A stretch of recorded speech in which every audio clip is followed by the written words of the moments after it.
Bonsoir à tous. Je vais me permettre de remercier Lucille et puis au-delà de ça, en fait, tout le festival et l'association Le Temps des Sciences pour organiser ça depuis très longtemps, cet échange entre les différentes disciplines. Moi, j'y suis assez attaché. Je remercie bien entendu le CAP et puis la ville de Plérin. Je suis très heureux en fait d'être là pour présenter en fait ce sujet. C'est un sujet qui est extrêmement vaste et je vais essayer d'aborder quelques points durant ce temps-là. Donc je suis Loïc Lemarec, comme ça a été dit, professeur à l'Université de Rennes. Il faut le mettre en marche pour qu'il fonctionne. C'est un sujet, donc, je disais, extrêmement vaste, mais j'ai un point d'entrée qui est vraiment super agréable, c'est que ce sont deux mots mathématiques, architecture comme, deux mots grecs, architecture comme mathématiques. L'un, ça signifie, en fait, c'est le maître ouvrier, la personne qui est en charge des travaux, et l'autre, en fait, ça signifie les connaissances, de manière assez générale. Il faut voir qu'à l'époque de la Grèce antique, il n'y avait pas une segmentation comme maintenant, en fait, des disciplines. Si maintenant on essaye de réfléchir par exemple sur les différentes disciplines qui sont présentes derrière l'architecture, eh bien on va tenter de parler de la topographie, de la physique, de la mécanique, résistance des matériaux, de la géométrie, de la topologie. Tiens, topographie et topologie. En fait, c'est deux mots qui parlent des formes, mais maintenant on les a séparés. Il y en a un qui c'est le point de vue du géographe et l'autre c'est le point de vue du matheux. C'est en fait la même chose, quoi. C'est un peu dommage. Mais il y a aussi d'autres disciplines qui sont invoquées, moins scientifiques, qui ont attrait en fait à l'esthétique, le dessin, la sculpture. Donc voilà un petit peu ce qu'on peut dire en paramètres d'entrée. En tant que mathématicien, j'avais envie de commencer par quelque chose de très simple. Donc en fait, un bâtiment rudimentaire, c'est finalement le tipi. Un tipi, comment on peut le caractériser? Eh bien, on peut le caractériser bien sûr par sa taille, sa hauteur, son volume, sa largeur. On peut le caractériser également par ses dimensions. Ces dimensions, ça veut dire en fait les rapports qu'il y a entre ces différentes grandeurs, c'est-à-dire entre la hauteur et la largeur, par exemple. C'est la notion de proportion qui est encodée derrière. Et puis, bien sûr, ça a des fonctions. Ça doit protéger, ça doit être solide, par conséquent, ça doit fournir un certain confort, et ça doit exprimer un certain prestige à travers notamment l'ornement qu'on voit ici. Ça, c'est l'aspect caractéristique. Maintenant, l'architecte, quand il a besoin en fait, de définir cela, eh bien, il va utiliser des plans, des croquis, des esquisses, comme vous avez vu juste à l'entrée. Si je regarde en fait ces esquisses, ces croquis, je vois que cela est basé sur des représentations de surface, de droite. On retrouve également des points, des nombres, beaucoup de notions mathématiques. Derrière ces notions mathématiques, on voit que quelque chose a été oublié, en particulier tout ce qui est fonctionnel. J'essaierai durant cet exposé de ne pas oublier cet aspect-là.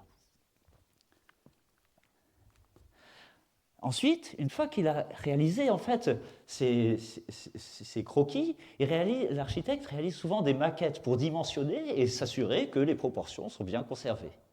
Ces maquettes sont bien pratiques, on en voit aussi à côté, mais en fait, elles permettent de représenter certains éléments, mais elles ne sont pas vraiment efficaces pour d'autres. Par exemple, à partir d'une maquette, c'est assez difficile de s'assurer que la structure est suffisamment solide, c'est assez difficile de bien dimensionner l'impact que peut avoir l'effet du vent ou l'impact d'un tremblement de terre. À cet effet, l'architecte va utiliser, et il le fait depuis la nuit des temps, ce qu'on appelle des abacs. C'est tout un tas de connaissances vernaculaires venues d'expériences qui ont été finalement encodées sous forme de graphes.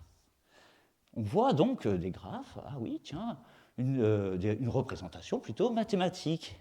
Ces graphes-là sont très intéressants, ils peuvent venir donc soit de l'expérience, soit en fait d'une description mathématique, où le mathématicien va tracer une courbe. Ça peut être très intéressant, mais ça peut être abominablement complexe. Il faut vraiment être un expert pour comprendre ce genre de graphe, quoi. Donc voilà, alors aujourd'hui, je vais essayer de parler de ces deux aspects. L'aspect plutôt vraiment géométrique, mathématique, avec les nombres, les structures, les surfaces, les formes, etc. Et puis l'aspect un peu plus fonctionnel, qui à travers en fait différents aspects qui sont importants quand on construit un bâtiment, l'impact des déformations, la dynamique, les vibrations, etc. Puis comment on réalise des modélisations d'un bâtiment, d'une structure architecturale. Commençons donc par les nombres.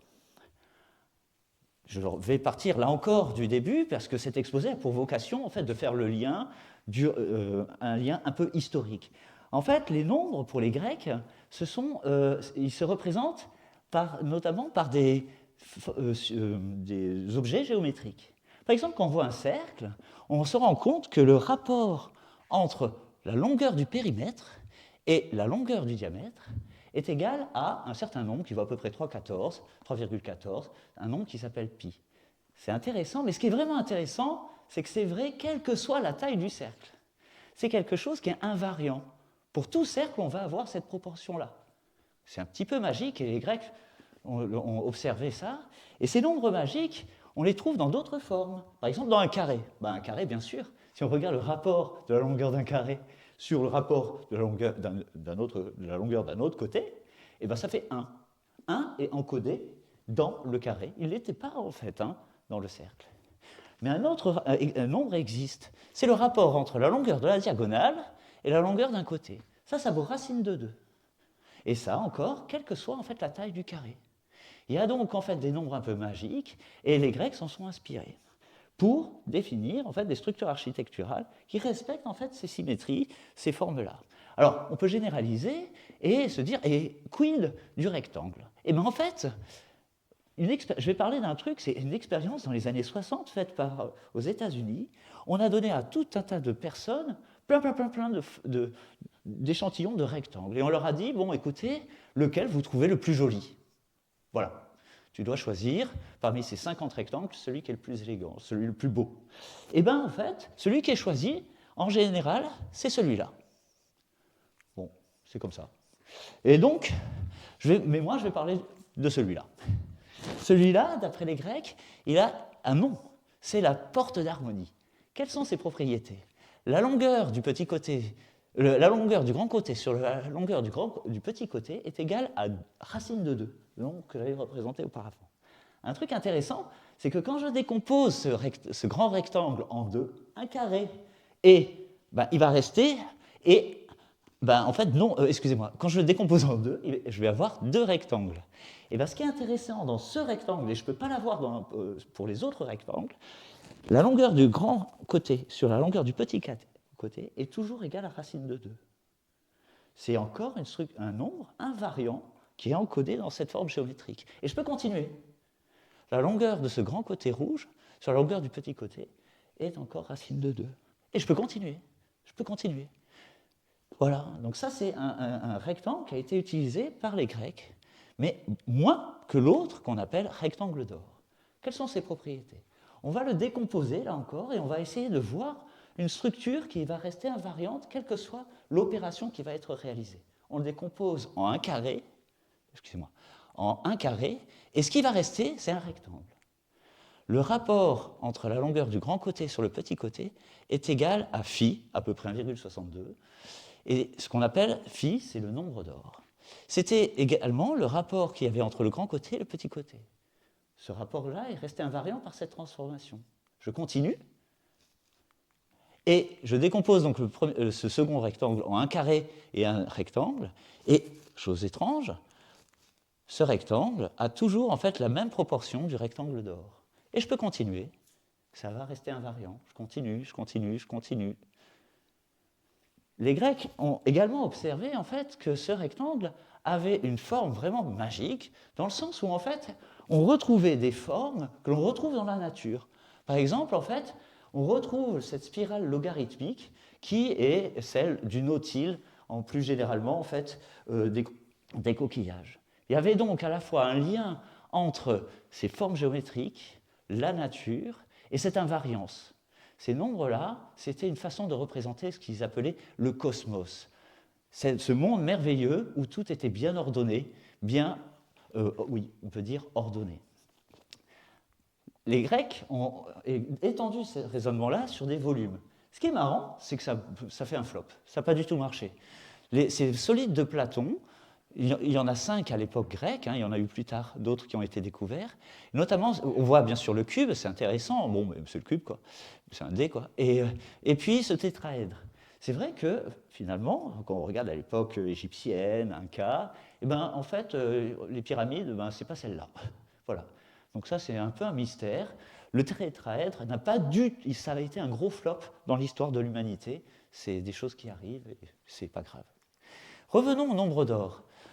Pour représenter en fait ce cosmos, eh ben, en fait, les Grecs ont inscrit finalement leur temple dans ces rectangles un peu magiques. Phidéas, au 5e siècle, a construit le Parthénon. C'est un architecte qui a construit le Parthénon en respectant en fait ce nombre d'or. Vous voyez que son fronton s'inscrit parfaitement en fait dans un rectangle d'or.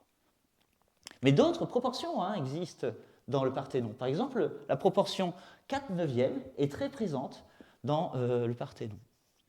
Et ici, on voit le théâtre d'Épidore, qui a été construit un petit peu auparavant. Il est composé de 2 niveaux de gradins, l'un avec 34 gradins et l'autre avec 21 gradins. Le rapport entre 34 et 21, encore une fois, c'est le nombre d'or. Alors, ça, c'était important pour les Grecs, mais ce théâtre d'Épidore est aussi connu pour son acoustique exceptionnelle. Et ça n'a aucun lien avec le nombre d'or, que ça soit clair. Au Moyen-Âge, on est tenté de se dire que toute cette connaissance et cette représentation de la cosmogonie dans les temples a été préservée. Ça n'est pas vraiment le cas. On voit ici en fait une étude un peu fantaisiste où quelqu'un a essayé de mettre le fronton de Notre-Dame de Paris dans divers nombres d'or. C'est bien gentil, mais bon, ça dépasse un peu quand même. Hein. Ok. En fait, au Moyen-Âge, on connaissait le nombre d'or. On le connaissait, mais ce n'était pas dans cette représentation mystique divine. Et donc, en fait, ça n'a pas été tant que ça un support de l'architecture médiévale ou de la Renaissance. Ça a été le cas en peinture, bien sûr. En sculpture, oui. Mais pas tant que ça en architecture. Alors, Laurent Ridel, en fait, s'est amusé à montrer en fait à quel point on pouvait avoir une approche un peu fantaisiste comme ça. Lui, il a inscrit en fait son supermarché il a montré qu'on pouvait le faire aussi au niveau de divers nombres d'or, pour un peu mettre en dérision cette volonté qu'on a, nous, de vouloir toujours transcrire une connaissance qu'on a ailleurs, quoi. Par contre, en architecture, pour l'architecture moderne, ça c'est différent. Notamment à travers Le Corbusier. Le Corbusier, il a construit moult églises, mais également sites d'habitation, tels que la Cité radieuse à Marseille. Et là, par contre, lui, il a fait vraiment, vraiment très attention à inscrire en fait cette Cité radieuse, et elle est décomposée en 2 nombres d'or, parfaitement. En fait, c'était vraiment un fanatique, Le Corbusier. Il a construit tout un système de mesures qui était basé à la fois sur les proportions humaines et sur le nombre d'or. Il en a construit un livre qui s'appelle Le modulor. Et on voit vraiment son obsession de la géométrie dans son travail à travers cette citation « La géométrie résoudra les problèmes de l'architecture ». Bon, je veux dire, ok, ça peut contribuer, les résoudre, je ne suis quand même pas trop sûr. On a parlé donc des nombres. J'ai envie de parler maintenant des structures. Les structures, c'était finalement les barres en bois de Montipi. Alors, les structures, en fait, c'est quoi? C'est toute l'ossature. Pendant très longtemps, cette ossature, en fait, était composée de poutres en bois, c'est tout ce qui est charpente, et qui étaient reliées les unes aux autres. Ok. Voilà un peu le point de vue, en fait, qui a prédominé pendant tout jusqu'au 19e siècle. Les poutres, c'est quoi? C'est un truc long et rigide. C'est caractérisé par ces 2 propriétés-là. Par contre, les liaisons, on a un peu de souplesse, on a un peu de liberté. On peut encastrer, souder 2 poutres, ou on peut avoir une liaison souple entre 2 poutres grâce en fait à un système de pivot ou de cordage. On peut laisser une extrémité d'une poutre complètement libre, comme un mât, où une extrémité est fixée et l'autre extrémité est libre. D'accord? Avec la révolution industrielle, en fait, on s'est mis à faire d'autres structures, des structures métalliques. Ça a été à la fois révolutionnaire et pas du tout apprécié. Les premiers qui ont essayé de faire ça, ils étaient obligés de cacher en fait derrière des pierres leur structure métallique parce que ça ne passait pas au niveau de la population. Alors finalement, là où c'est passé, c'est au niveau de tout ce qui est prestige. Et on le voit à travers ce développement. Ces 3 bâtiments ont été construits durant les expositions universelles. En 1851, c'est la première structure vraiment métallique, celle du Crystal Palace de Paxton. En 1889, à Paris, l'exposition universelle de Paris, bien sûr, la Tour Eiffel.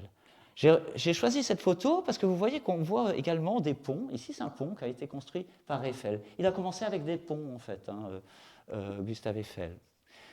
À Montréal, à l'exposition universelle de Montréal, c'est le dôme géodésique que vous voyez ici qui a été le support du site des États-Unis.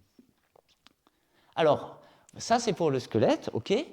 Et j'ai parlé un peu des liaisons qu'il y avait au niveau des différentes poutres. Et ça, en fait, on revient à un savant génial, Léonard de Vinci. Et bien sûr, il faisait très attention aux liaisons. Et comme on le voit dans ces petits détails où il montre comment les voussoirs doivent être encastrés d'une certaine manière les uns par rapport aux autres. Mais ce que je veux parler, c'est cette expérience qui est ici réalisée par des étudiants du MIT aux États-Unis qui ont reproduit en fait ce pont génial qui est composé donc, uniquement de poutres sans liaison. Les poutres sont juste posées les unes aux autres. C'est super pour passer une rivière, c'est très bien dans le cadre de l'armée. C'était pour l'armée, hein, parce qu'en fait, il suffit d'enlever en fait, une poutre et hop, tout l'édifice se casse la figure. Mais vous voyez que pour autant, sans aucune liaison et de manière très rapide, on peut construire un pont. Léonard de Vinci, un génie, comme vraiment on n'en fait pas beaucoup. Alors, cette ossature peut servir, bien sûr, elle peut être très rigide, mais elle peut fournir également un peu de souplesse. Et ça, c'est important, vous l'avez vu à l'entrée. Je vous ai représenté ici la photo. En fait, quand il y a notamment des poutres en acier, avec le vent, mais également à cause de tous les effets thermiques, de dilatation, les structures vont bouger. Et donc, on met les poteaux sur des pivots, c'est ce que vous voyez ici. Vous pourrez revoir à l'entrée. C'est un peu le principe du chêne et du roseau de La Fontaine. Quelque chose de très rigide, c'est bien, mais ça risque de casser. Il vaut mieux donner un petit peu de souplesse pour que la structure puisse vivre dans le temps. Cette notion d'assemblage, de liaison est très importante et je vais essayer de l'illustrer comme ça. Vous voyez ici, j'ai un cadre constitué de 4 poutres et qui sont avec des liaisons souples. Si j'ai envie de rigidifier ma structure, je me dis, bah tiens, je vais rajouter un peu une poutre, un poteau. Je vais essayer de le faire avec des belles poutres, et puis je vais les rendre plus solides. Ça ne marche pas du tout, d'accord? Vous voyez que ma structure est toujours aussi souple. Donc ce que fait l'architecte, il réalise en fait, plutôt que de faire ça, il va réaliser ce qu'on appelle des contreventements. C'est-à-dire qu'il va faire une liaison en diagonale. Et dans ces cas-là, vous voyez que la structure est devenue rigide. Rigide, c'est un mot important, et c'est chouette d'avoir des structures rigides grâce à ce contreventement.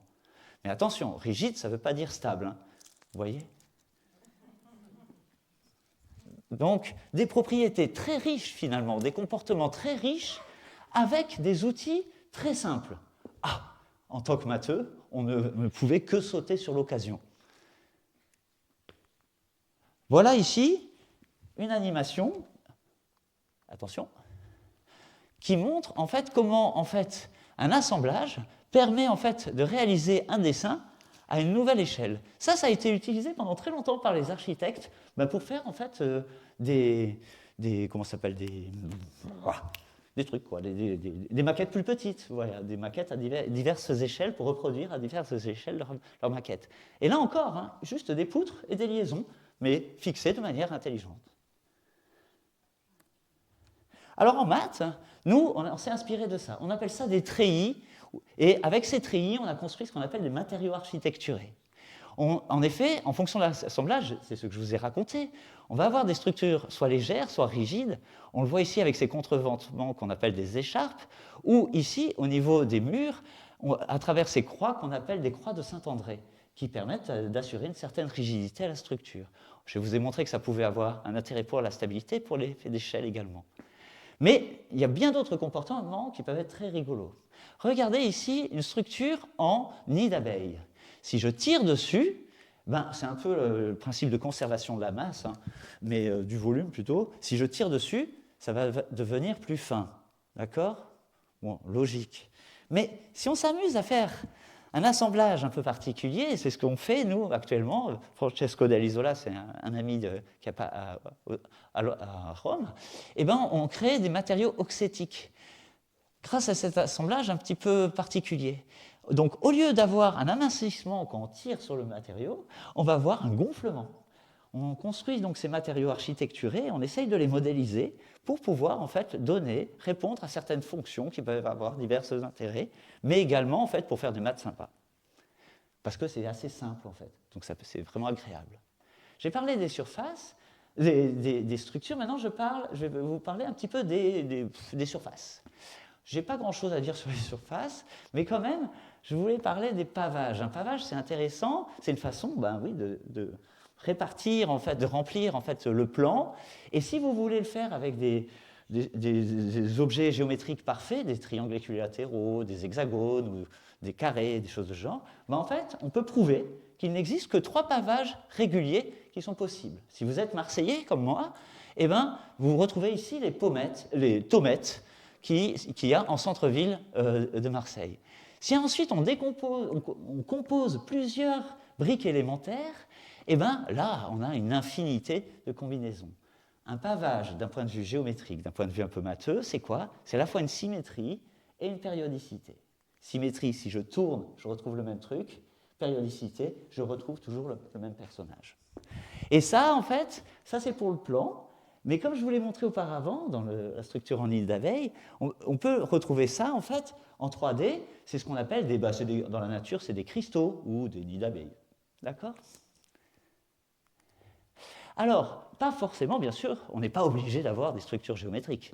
On voit ici, en fait, des pavages réalisés par un peintre hollandais du XXe siècle, Escher. Si vous ne connaissez pas Escher, vraiment, achetez-vous un bouquin, c'est génial. Et donc, vous voyez ici les divers pavages qu'il s'est amusé à construire. C'était quelqu'un qui aimait beaucoup aussi l'architecture. Et on le voit ici à travers un croquis, on voit un canal dans lequel l'eau s'écoule tranquillement et redescend. Mais en fait, il aimait beaucoup les illusions d'optique. Et vous voyez que ce mouvement est en fait une aberration géométrique. D'accord? C'est une illusion d'optique. Il a fait beaucoup de choses comme ça, assez ludiques. Ça, c'était ce qu'on connaissait des pavages avant 1974. Parce qu'en 1974, paf, une révolution apparaît. Aïe! Penrose. Ce chercheur, il a trouvé ces résultats en 1974, il est toujours vivant, il a 94 ans, mais il va très bien. Il a réalisé en fait un pavage avec 2 briques élémentaires, un carré et puis un losange en bleu. Et en fait, ce pavage, il est non périodique. C'est-à-dire qu'il a montré qu'avec 2 structures géométriques parfaites, on pouvait réaliser un pavage qui ne sera jamais périodique. Alors forcément, ça ne se voit pas très bien. Si vous voulez essayer de voir ça, ce que je vous conseille, moi, ce que je fais, c'est que j'enlève mes lunettes. Et quand j'enlève mes lunettes, en fait, ce que je vois, c'est éventuellement des traits, des ronds, des trucs comme ça. Mais quand je bouge un petit peu, en fait, je me rends compte que ces traits-là ne sont pas parallèles les uns aux autres, que les ronds ne sont pas positionnés correctement. En fait, non, ce pavage n'est pas périodique. Et il ne le sera jamais. Vous pouvez aller jusqu'à Saint-Malo, ça ne sera toujours pas périodique. On ne retrouvera jamais le même motif. Ça a été vraiment révolutionnaire. Et ça nous a inspiré, à nous, mathématiciens. On a réutilisé cette notion, en fait, de pavage, soit périodique, pour avoir des phénomènes physiques très intéressants. Exactement comme pour les structures.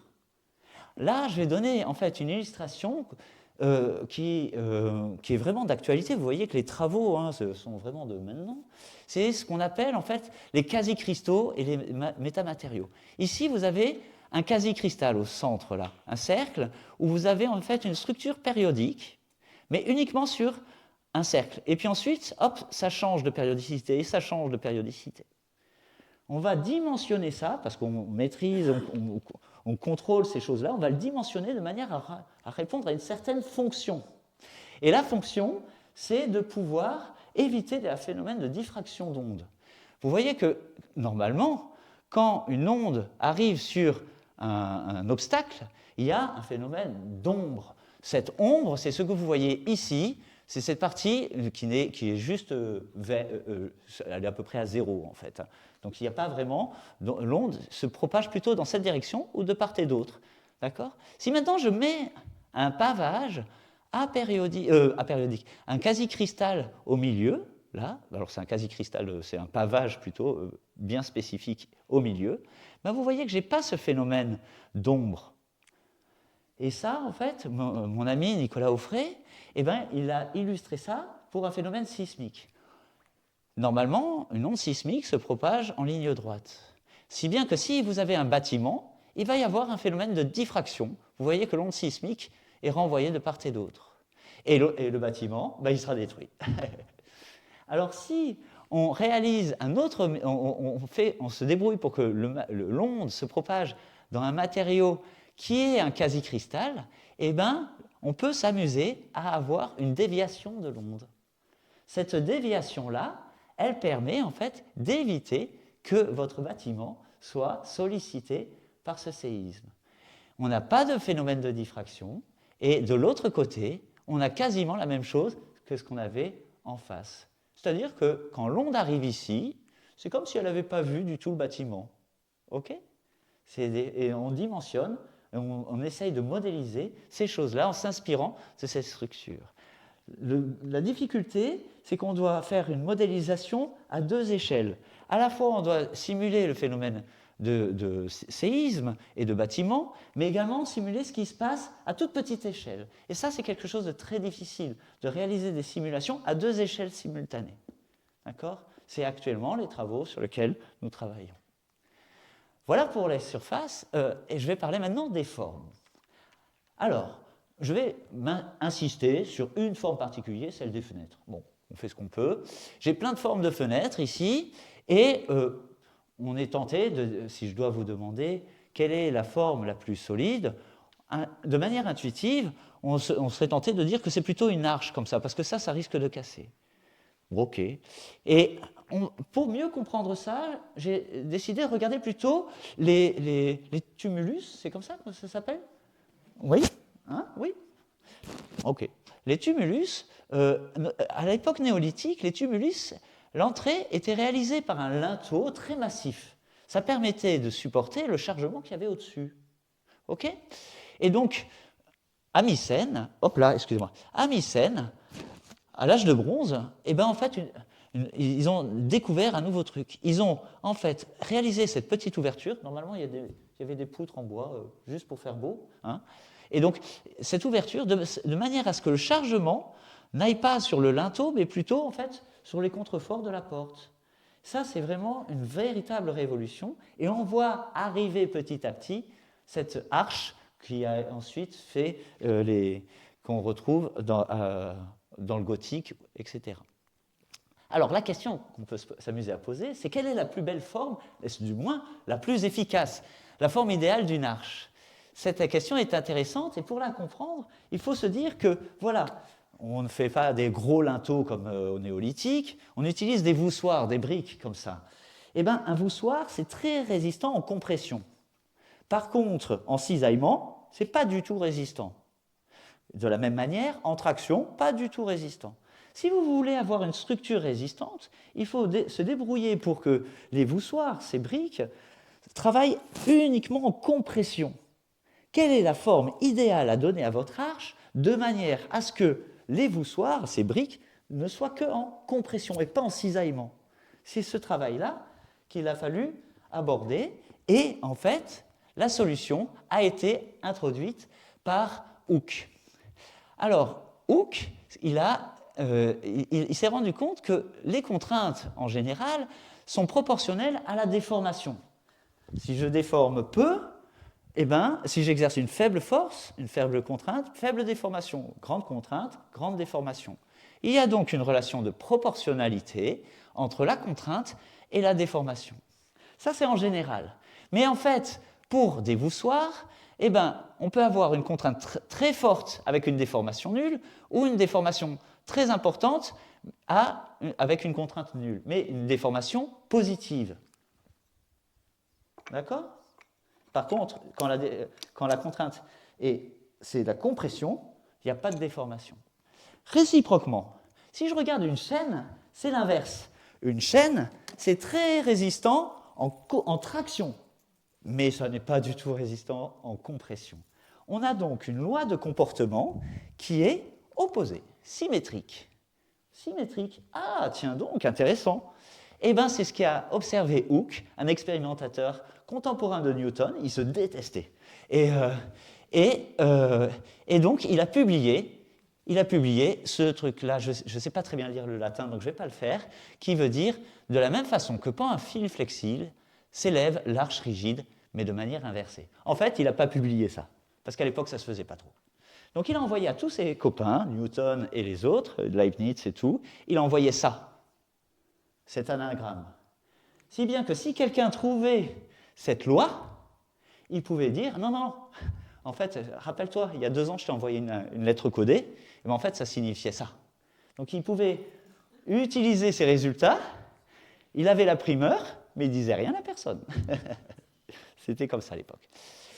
Et donc, qu'est-ce que raconte cette phrase? Ça raconte ça. Stock. Ça raconte quoi? Ça raconte que si vous regardez cette arche de 200 mètres de haut qu'il y a à Saint-Louis, dans le Missouri, vous avez, pour qu'elle soit solide, vous avez exactement cette forme-là. D'accord? Cette forme fournie par les chaînettes. Parce que vous avez cette symétrie que je vous ai montrée au niveau des lois de comportement. Alors, ça ne répond pas à la question de la forme d'un point de vue mathématique. Pour le faire d'un point de vue mathématique, l'astuce, qui est vraiment une révolution, mais je ne vais pas insister beaucoup dessus, c'est qu'on ne va pas chercher la forme globalement. En fait, on va s'intéresser à un tout petit élément et on va essayer de regarder en fait comment ça se comporte, les relations d'équilibre en particulier. Plutôt que de chercher la forme globale, on cherche l'équilibre local. Ça, c'est le début du calcul infinitésimal. C'est ça qui a donné plus tard ce qu'on appelle les dérivés, tous ces trucs et tout ça. Et la réponse à cette question a été fournie, bien sûr, après tout ce genre de calcul qui n'a aucun intérêt, voilà, je vous le passe, par 3 chercheurs de manière indépendante et en même temps. Leibniz, le maître du calcul infinitésimal, Johann Bernoulli et Christian Huygens. Ces 3 personnes ont répondu en même temps à la question du frère de Bernoulli. Il avait écrit à tous les scientifiques d'Europe en disant « Écoutez, c'est quoi l'équation d'une chaînette ?» Et ils ont trouvé en même temps, la même année en fait, la réponse à cette question. Et la réponse, bon, c'est une fonction qui est comme ça, qui n'est pas très... Voilà, elle est comme ça. Mais il faut faire tous ces calculs auparavant. C'est le cosinus hyperbolique. Et ça, en fait, cette loi de la chaînette, ça a inspiré les architectes après. Vous voyez, ici, vous voyez le dôme de la basilique Saint-Pierre à Rome, qui a été construite par Michel-Ange. 20 ans plus tard, des fissures apparaissent. Aïe. Et donc, le pape Benoît XIV a demandé, en fait, à Giovanni Poleni de comprendre pourquoi il y avait des fissures. Bon, Michel-Ange, tu ne vas pas remettre en cause les travaux de Michel-Ange. Donc, au début, il a dit, bon, bah, les ouvriers ont mal travaillé. Non, c'est pas ça. Les pierres sont pourries. Non, c'est pas ça.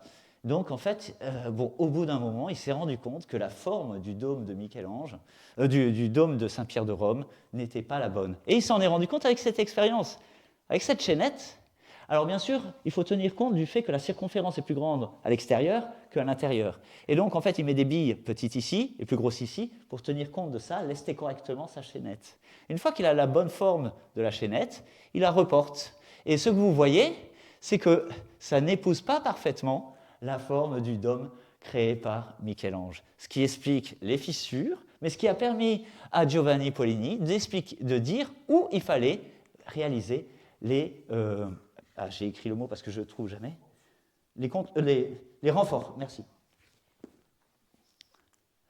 Et ça continue à inspirer les architectes encore maintenant.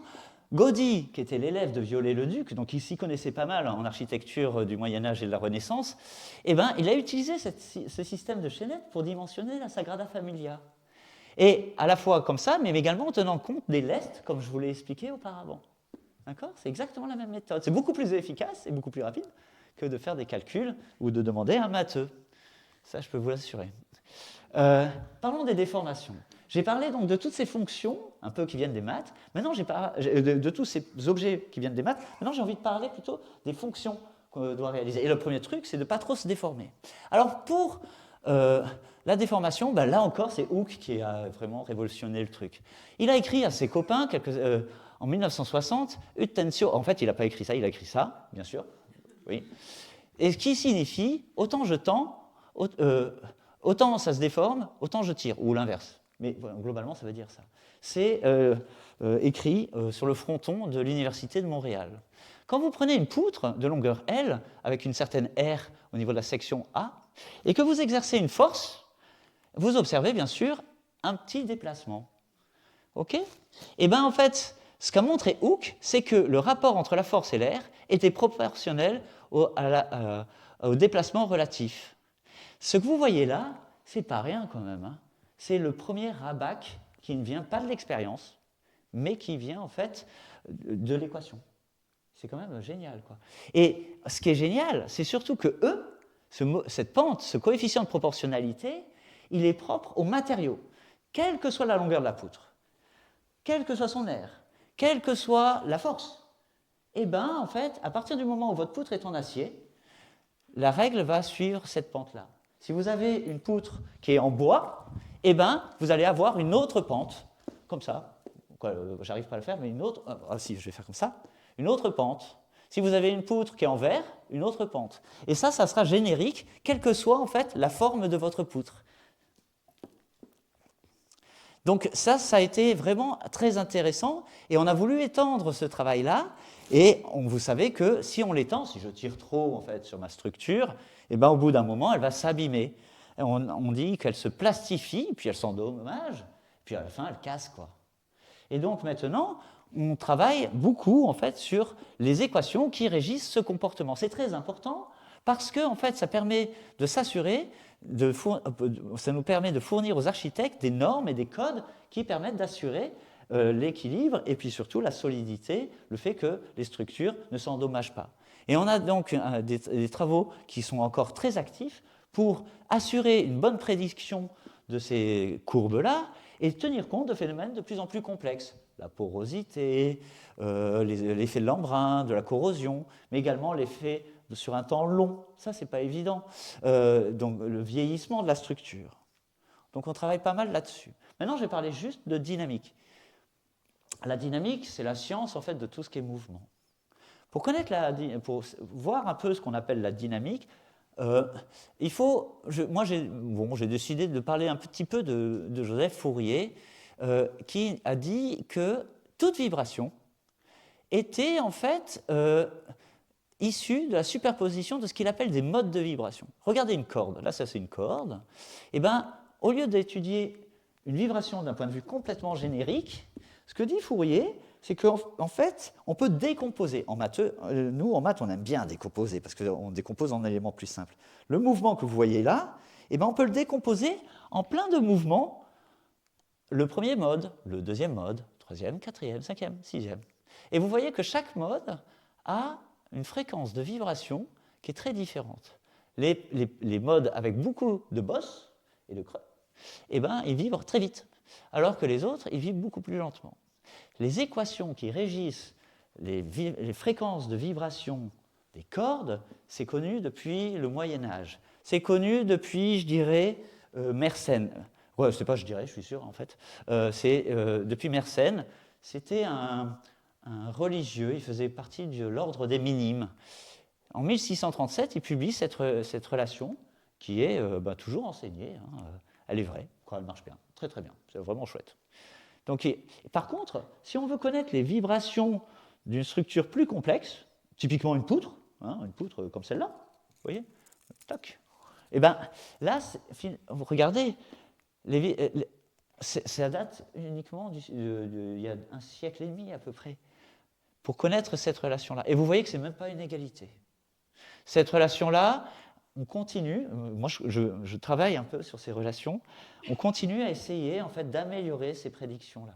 C'est assez compliqué parce que vous voyez qu'il y a des nouveaux paramètres qui dépendent de comment c'est fixé, alors c'est jamais très bien fixé, tout ça c'est dur, et puis il faut tenir compte de la forme de la section, Ça veut dire que je dois tenir compte à la fois de l'aspect macro, la longueur, la masse, mais également de la microstructure, en fait, de la forme de ma poutre et tout ça. Donc ça, c'est assez complexe à mettre en forme d'un point de vue mathématique, mais globalement, les équations, elles ont à peu près cette forme-là.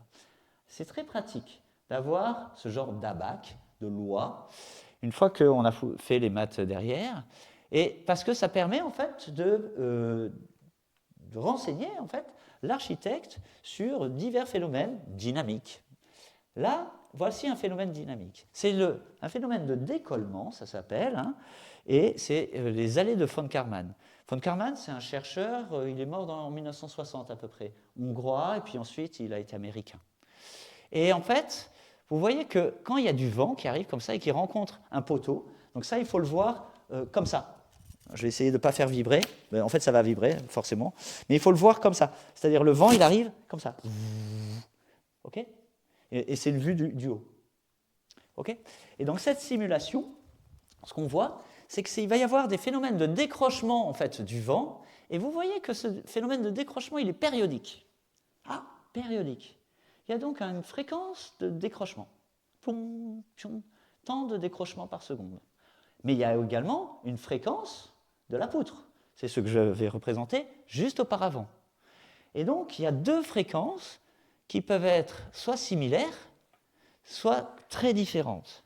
Si ces deux fréquences sont similaires, eh bien, il va y avoir ce qu'on appelle un couplage ou un phénomène de résonance.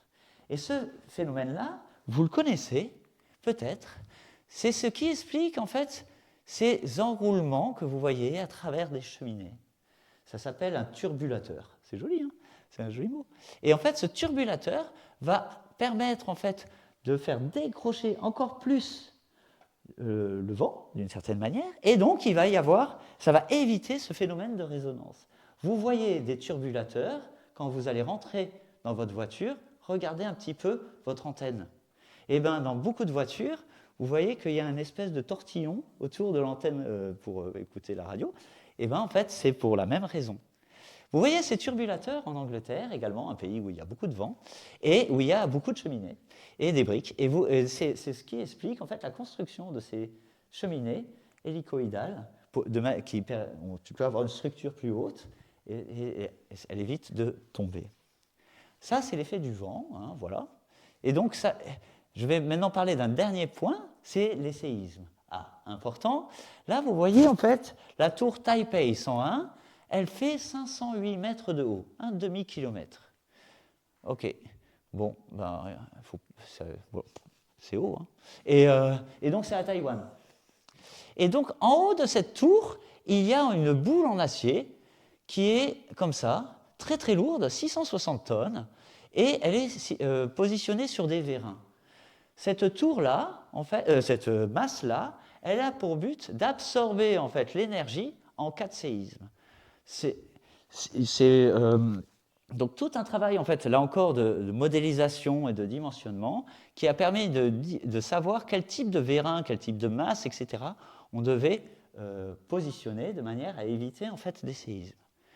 Cette tour, elle est à Taïwan, la pauvre, hein, et donc elle a subi des séismes de 6,5 en 2020 et de 7,5 en 2024. Elle n'est toujours pas endommagée. 7,5, c'est vraiment énorme. C'est vraiment énorme. Hein.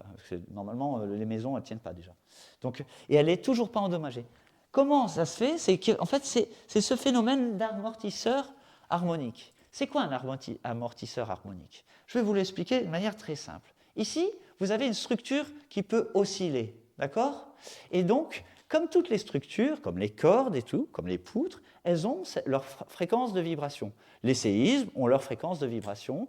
Cet immeuble a sa fréquence de vibration. Si j'ai envie que cette poutre... Hop, attends, je recommence. Si j'ai envie que cette poutre, hop, ne vibre plus, il suffit en fait que je réalise un mouvement en opposition de phase. Et c'est ça, un amortisseur harmonique. La masse est dimensionnée de manière à ce qu'elle bouge exactement en opposition de phase, et vous avez ce phénomène. Attendez, je vais recommencer. Ah, voilà. Où la vibration de la structure est tout de suite amortie, alors que vous voyez bien que normalement, elle dure très longtemps. D'accord? Et c'est comme ça, en fait, qu'on peut réaliser maintenant des gratte-ciel aussi hauts sans qu'ils se cassent la binette, au moindre séisme. Alors tout cela, ça nécessite bien sûr des mathématiques. Vous avez les ingrédients. Vous avez les ingrédients pour comprendre en fait ces mathématiques. Je vais parler donc de modélisation. Alors, comment on fait, nous, en tant que matheux, pour répondre à ces exigences? Eh bien, on est déjà très content. On a, en fait, des lois qui nous ont été données par Newton, ou par Hooke, ou par Fourier, etc., etc., von Karman. Ces lois-là, elles peuvent être soit physiques, les deux premières sont physiques, soit, ici, rotation, translation, géométrique. Ces lois-là, on va les formuler avec des équations, qu'on appelle des équations différentielles, mais ce n'est pas très grave. Donc des équations. Une fois qu'on a formulé ça avec des équations, on va réarranger ces équations. Et on va avoir des expressions beaucoup plus synthétiques. À partir de ces expressions plus synthétiques qu'on appelle algébriques, eh ben, on va pouvoir résoudre ces équations. C'est bien, mais ça met du temps. Un ordinateur peut mettre beaucoup de temps pour réaliser ce travail-là. Alors, en tant que matheux, on va essayer de comprendre la structure, ce que Rabelais appelait la substantifique moelle de ces équations, et on peut donc encore plus comprimer en fait l'information de manière à avoir les objets les plus fondamentaux. Et ensuite, le matheux, il va travailler que sur des tout petits objets, comme ça, très simples, et là-dessus, il va faire en fait tout le boulot. Une fois qu'il a fait le boulot, eh ben, il retourne à ce qu'on appelle l'ordinateur. Il va faire des simulations. Ces simulations, en général, ce sont des simulations par éléments finis. Ça veut dire que le calcul, il n'est pas réalisé globalement. Il est réalisé sur des petites briques, comme les cristaux, vous vous rappelez? Des petites briques, sur ce qu'on appelle des domaines discrétisés. Donc on résout sur chaque petit élément les équations que je vous ai données auparavant, et puis ensuite, on donne l'information au niveau des interfaces, et ça permet en fait de résoudre globalement le problème. Pour faire ça, en fait, il faut tenir compte de quoi? Eh bien, il faut tenir compte des différents choix du modèle. Si on a une chaîne, si on a une poutre, si on a une surface, on va utiliser en fait des lois qui sont différentes. Il faut tenir compte de l'arrangement des mailles les unes aux autres, parce qu'on peut avoir des trucs un peu compliqués, comme nous l'avait raconté Penrose. On va devoir tenir compte également des phénomènes d'échelle. Vous voyez que là, la porosité du béton ou la présence de cailloux au niveau des fondements, des fondations, on ne peut pas en tenir compte ici.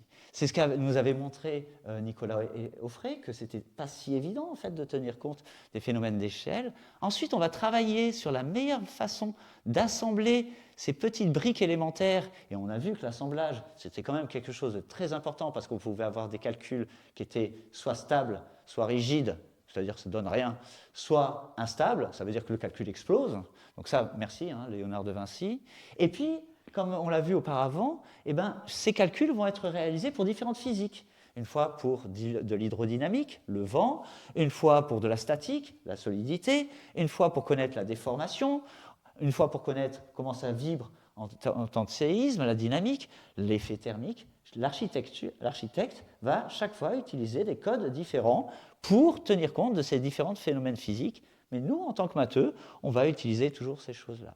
Est-ce qu'au niveau du timing, ça va? Et donc, le problème, c'est que je vais finir là maintenant mon exposé. Officiellement, je suis obligé de le conclure, mais je suis nul en conclusion. Donc, comme pour mes travaux ou mes conférences un peu plus professionnelles, je ne vais pas faire vraiment de conclusion. Je vais profiter de cette conclusion pour parler d'un chercheur que j'adore, c'est Galilée. Galilée, c'est vraiment un chercheur incroyable. Il a une fois écrit un livre qui s'appelle Discours sur l'introduction de 2 nouvelles sciences. Le mec, il écrit un livre, c'est pas sur un phénomène. Non. Il invente une science. Il n'en a pas inventé il en invente 2 dans le même bouquin, quoi. Bam, tu vois, ça pose son nom quand même. Et ça, en fait, c'est le début de ce qu'on appelle la résistance des matériaux. Vous voyez que pour une poutre, la même poutre, suivant comment on l'organise, eh ben, elle peut supporter une masse très importante ou une toute petite masse. Il n'a pas que travaillé sur la chute des corps, Galilée. Il n'a pas que envoyé des cailloux depuis la tour de Pise, il a fait plein de choses. Et donc voilà, ça c'est les travaux de Galilée. Je terminerai par cette citation parce que je trouve ça super poétique, et je pense que l'esthétique, ça reste quelque chose de fondamental. Cette citation du Saggiator de 1623, et que je vais vous lire, parce que ça me fait plaisir de vous la partager. La philosophie, alors il faut comprendre que la philosophie, en fait, c'est les sciences, d'accord? Ensuite, il faut comprendre que l'univers, c'est le monde, et puis voilà. La philosophie est écrite dans cet immense livre qui se tient toujours ouvert devant nos yeux. Je veux dire l'univers. Mais on ne peut le comprendre si l'on ne s'applique pas d'abord à en comprendre la langue et à en connaître les caractères avec lesquels il est écrit. Il est écrit dans la langue mathématique et ces caractères sont des triangles, des cercles et autres figures géométriques, sans le moyen desquels il est humainement impossible d'en comprendre un mot. Sans eux, c'est une errance vaine dans un labyrinthe obscur. C'est beau, hein? Et surtout, ça se termine par l'invocation d'un bâtiment. Ah, comme ça, la boucle est bouclée. Je vous remercie.